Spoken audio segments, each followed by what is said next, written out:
যখন ক্লাস 9 এ উঠলাম, তখন আমাদের শরীর এবং মনে বেশ একটা ভাব আসলো। এই ভাবটা অবশ্য যারাই প্রথম ক্লাস 8 থেকে 9 এ উঠে তাদের মনেই আসতো। আমাদের সময়ে আর কি। এখন তো স্কুলে গেলেই বাচ্চারা ভাব নেয়। তো আমাদের সবারই মনে এরকম একটা ভাব আসতো যে আমরা বেশ বড় হয়ে গেছি। যেহেতু আমরা 9 এ উঠেছি।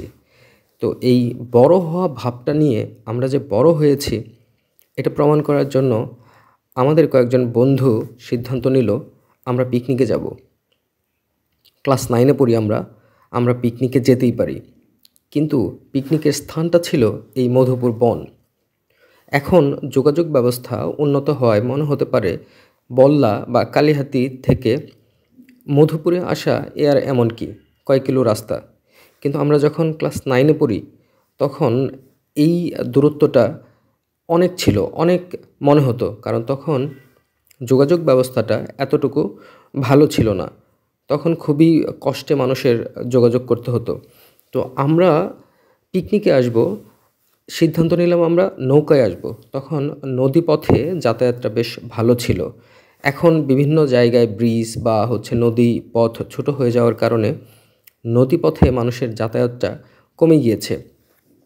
তো সিদ্ধান্ত মোতাবেক আমরা নৌকা ভাড়া করলাম এবং আমরা ক্লাস 9 এর প্রায় সব ছেলে চলে আসলাম আমরা পিকনিকে। বলা সহজ, কিন্তু তখন আমাদের যাত্রাপথটা ছিল প্রায় 1 দিনের। আমার যতটুকু মনে পড়ে আমরা 2 রাত 1 দিনের একটা ট্যুর ছিল আমাদের। আমরা মধুপুরে আসলাম এবং রাতে আমরা আ মধুপুরে যে একটা নদী আছে, নদীটার নাম আমার এই মুহূর্তে মনে পড়ছে না। আমি অসংখ্যবার এই নদীটার পাশ দিয়ে আমি গিয়েছি গত 3.5 বছরে। নদীটার নাম আমার এই মুহূর্তে মনে পড়ছে না। ওই নদীতে আমরা রাত কাটিয়েছিলাম এবং রাতে আমরা ডাকাতের ভয়ও পেয়েছিলাম। আরেকটা খুবই সুন্দর একটা ঘটনা মনে পড়ে। এই মধুপুর বনের ভেতরে ওয়াচ টাওয়ার আছে। টাওয়ারে উঠলে সম্পূর্ণ এরিয়াটা একদম সবুজ, মানে চমৎকার একটা সুন্দর একটা ভিউ। আমরা এই ভিউটা উপভোগ করার জন্য আমরা টাওয়ারে উঠলাম। আমরা প্রায় সবাই উঠেছিলাম, কিন্তু আরিফ তখন টাওয়ারে উঠতে সাহস পাচ্ছিল না। আমার মনে আছে আমরা যখন ক্লাস 7 এ পড়ি তখন আরিফের ওজন ছিল মাত্র 25 কেজি। ক্লাস 9 এ আর কত কেজি হবে? 35 কেজি। তো আমরা সবাই টাওয়ারে উঠলাম, কিন্তু আরিফ তখন টাওয়ারে উঠতে ভয় পাচ্ছিল। ও উঠে নাই।